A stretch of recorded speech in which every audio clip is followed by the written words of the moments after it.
This is a 75-year-old nurse who was referred to me following hexagonal keratotomy with corneal ectasia, vision of count fingers only, and Fuchs dystrophy, along with associated cataract and high keratometry of 88 with high irregular astigmatism of 23.5.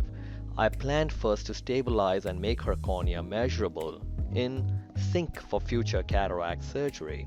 Here I am using Intacs, and as you can see me, I'm using her own corneal resistance to guide my intact rings in place. I'm doing this without any sharp intervention, so I don't make mistakenly any incision that can go into the hexagonal keratotomy cuts and perforate the cornea.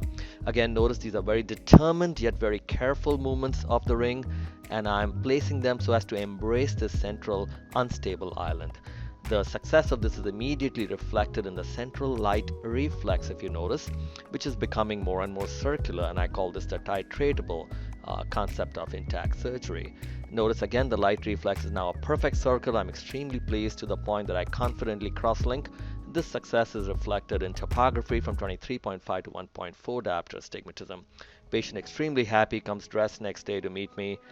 4 months after determining stability of this cornea so we can determine accurate cataract surgery, we proceed here. Trypan blue for the observing surgeons. Viscoelastic exchange. I plan my capsular rhexis to be a smaller size so I can see the edges between the hex K cuts and the intact reflections, and also to maintain a good lens and capsular diaphragm. I now proceed with what we call Phaco-plastique, which is doing cataract surgery also in determined steps. Like you see, my phaco probe is not moving. It stays in one place while my second hand does most of the movement to maintain a stable incision, similarly with the IA and lens insertion here. Lens is now being placed in the bag and then gently moved into its axis. Again, irrigation aspiration, well-sealed incision, further reinforced with ReStor sealant, no stitch to induce any astigmatism. So here we have taken a patient who was denied her vision for 60 years. In few minutes surgeries 4 months apart, we have restored her vision and her confidence to give her back her life, where she has come back to nursing and helping other patients.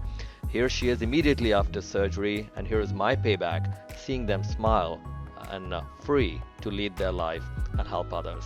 Once again, thank you for your attention.